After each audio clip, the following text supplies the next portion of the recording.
Hello అండి అందరికీ. ఈరోజైతే బనానా కర్రీ పులుసు అనమాట.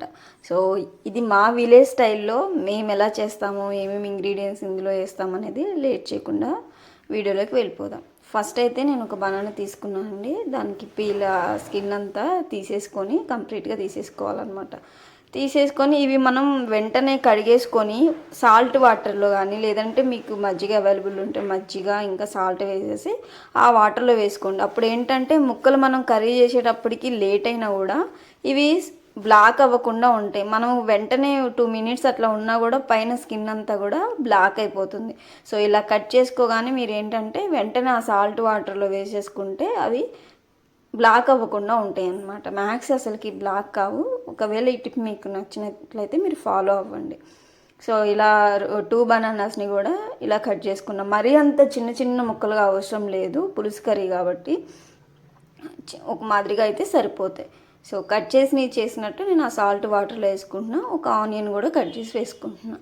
ఉల్లిపాయ కూడా వేసుకోవాలి పులుసు కర్రీలో అయితే. సో ఇవన్నీ ఇలా కట్ చేసుకొని ఈ ఆనియన్స్ని కూడా అందులోనే వేసేస్తున్నాను అనమాట. సో ఇవన్నీ పక్కన పెట్టేసుకొని ఒక గిన్నె తీసుకొని అది పెట్టేసి ఆయిల్ వేసాను. దానిలోకి ఇంకా తిరుమత గింజలు, ఆవాలు, జీలకర్ర, ఇంకా పచ్చిశనగపప్పు ఇవన్నీ ఉంటాయి కదా. ఆయిల్ హీట్ అవ్వగానే అవన్నీ వేసేసేయండి.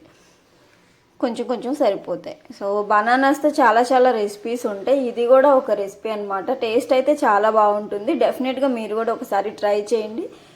తెలియని వాళ్ళకి మాత్రమే అండి, తెలిసిన వాళ్ళైతే ఓకే స్కిప్ చేసేసేయండి. సో ఇవన్నీ వేసిన తర్వాత ఎండుమిర్చి కూడా ఇందులో వేసేసాను. కొంచెం అది హీట్ అయిన తర్వాత ఇంకా మనం వాటర్లో అవి ఉన్నాయి కదా, మొత్తం ఇట్లా వేయగానే మొత్తం ఇట్లా చిటపటమని మొత్తం అన్నీ వేస్తాయి కాబట్టి వెంటనే నేనైతే ఒక ప్లేట్ పెట్టుకున్నా. సో ఇవన్నీ కూడా ఈ ముక్కలన్నీ కూడా 1 by 1 మిగతా అన్నిటిని కూడా వాటర్ లేకుండా చూసుకొని మిగతా అన్నీ కూడా ఇలా వేసేసి కరివేపాకు తర్వాత వేసాను. సో ఇవన్నీ వేసిన తర్వాత దీనిలోకి చిటికెడు పసుపు కూడా యాడ్ చేశాను. రుచికి సరిపడా సాల్ట్ కూడా ఇందులో యాడ్ చేసేసాను. ఉప్పు కారం దీంట్లో ముందుగానే వేసుకుంటామండి. పులుసు కూరలో అయితే వెంటనే ఈ కారం కూడా ఇందులో మసాలా కారం మేము యూజ్ చేస్తాం కదా, ఆ కారాన్ని వేసేసి ఇలా నేను అన్నిటినీ ఇలా ఎగరవేసేసుకున్నా. మొత్తం గంటతో వెంటనే కలపకుండా ఇలా మొత్తం ఎగరవేసేసుకొని ఒక 2-3 minutes అట్లా ఉంచండి.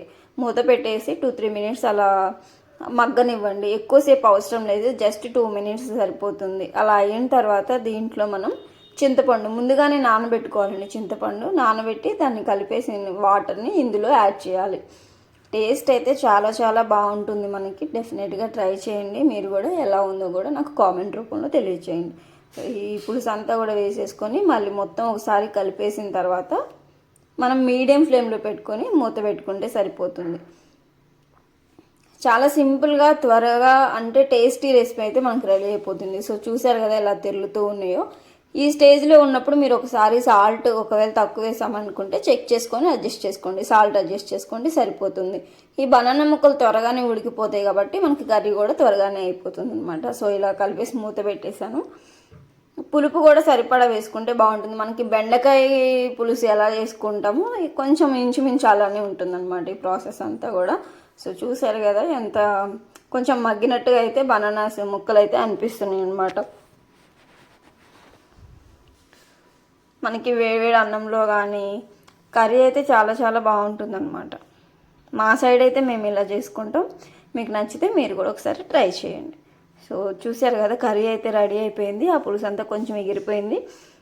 తీసేసి పక్కకు పెట్టేసుకొని సర్వ్ చేసుకోవడమే అనమాట. ఎంతో టేస్టీగా ఉండే హెల్దీ అయిన రెసిపీ బనానా పులుసు కూర అయితే మనకి రెడీ అయిపోయింది. ఇంకెందుకండి ఆలస్యం, వీడియో నచ్చితే లైక్ చేయండి, షేర్ చేయండి, సబ్స్క్రైబ్ చేసుకోవడం అసలు మర్చిపోకండి. ఇలాంటి మరిన్ని విలేజ్ వంటలు మీకోసం సబ్స్క్రైబ్ చేసుకోండి.